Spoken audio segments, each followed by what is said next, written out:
Hey guys, this is BiXX. Welcome to another Mentoring Monday. Very interesting topic today. I've been wasting more and more time on my phone lately. All those short video clips to get me addicted are working. So today I'm going to talk about the addictions that we need to quit. I did a little research on my phone addiction, and I found this great video by a guy named Mike Poach. It's called 8 Addictions You Must Quit to Become Your Best Self. The content inspired me to do this topic. When I talk about these addictions, ask yourself which ones apply to you and what are you going to do about it. So here goes, the 8 addictions that prevent you from becoming your best self. The first one is complaining. I'm guilty. I complain, mostly to my wife, about stuff that frustrates me. Complaining may seem harmless. I call it venting, but that just gives me a built-in excuse to do it. So every time we complain, while it seems harmless, it actually trains your brain to focus on the negativity. Here's a trick. Wear a rubber band around your wrist for a week. Every time you complain, snap it. That'll shift your mindset towards positivity.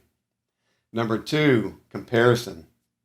Comparison leads to dissatisfaction with your life, a feeling of inadequacy, and rushed goals. Comparison will suck the joy out of life if you let it. There's always someone richer, better looking, more talented, more whatever, but they also don't have your unique skill sets or circumstances. Adding a simple gratitude practice to your routine can shift your focus from comparison to appreciation. I fell into the trap of comparing myself to others in the music industry. This is recently. This quickly started the negative feelings. After checking in with a few people close to me, they helped me focus on appreciating what I accomplished and staying true to myself and my personal goals. This really helped. Number 3, procrastination. The number one reason why 99% of people never achieve their goal is they never start. You can beat procrastination with the 5-minute rule.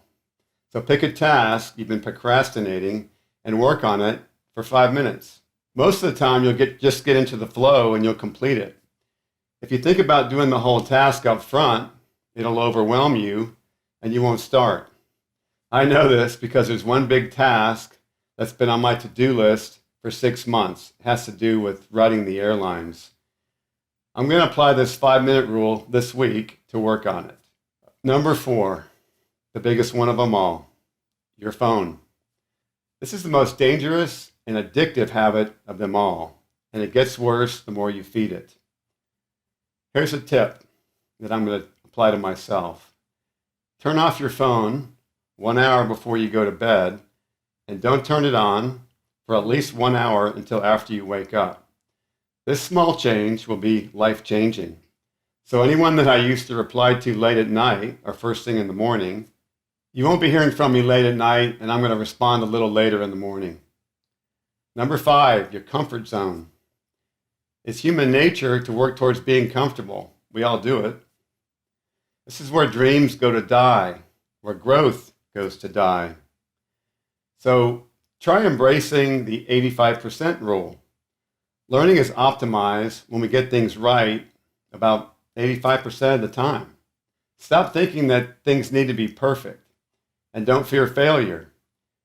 It's the healthy part of the success journey. It really is.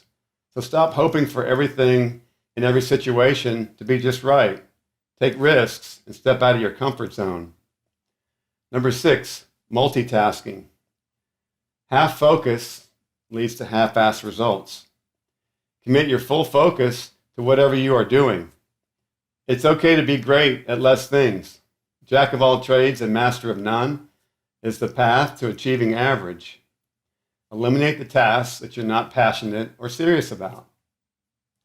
Number 7, here's a biggie. Quitting. See that a lot these days, especially in college football. The only way to guarantee failure is to quit. And if you never quit, you only learn. Simply staying in the game long enough will put you ahead of most all other people. So let's examine quitting.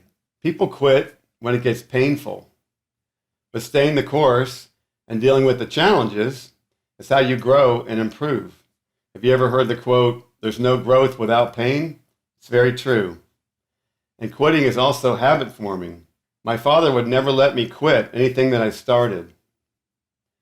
So one question you can ask yourself is, have I given this job or this task my 100% effort over a longer than normal period of time? If the answer is yes, and it's still 100% going to be a dead end, it might be the right time to quit. But when you stay the course, things often work out a lot more than they don't. Most people never stay the course. So unless a job's dangerous or it's unethical, stay on the job at least 2 years. Not quitting also demonstrates loyalty, which is one of the fundamental requirements for success. Number 8, waiting for the perfect conditions to start. There's someone out there way less qualified than you, living the life that they desire. Why? Because they chose to get started. Take a page from billionaire Amazon founder Jeff Bezos' book and follow the 70% rule. Take action when you have 70% of the information you wish you had. Perfect circumstances don't exist, so stop waiting for it. When you get started, then you'll figure it out as you go, because the universe gives you feedback and puts the right people in your life. But this does not happen if you don't start. My former boss asked me when I was ready to buy his company. I told him, "Well, I need a couple more years of learning from you so I can feel more confident to succeed." He then asked me if I was the backup quarterback on the football team and the starting quarterback got hurt, would I tell the coach, "No, I'm not ready to go in the game. I need a couple more years"? Of course not. I never forgot that advice. So get started. How many of these 8 addictions apply to you? I counted 6 that apply to myself. I was kind of surprised. Being honest with yourself and understanding how these addictions lower the quality of your life is the first step towards getting more out of your life. I hope this topic was helpful to you. It was definitely helpful to me. I still have a lot more work to do on myself to keep growing. I'll see you again in 2 weeks. So remember, it's never too late to reinvent yourself. Cheers.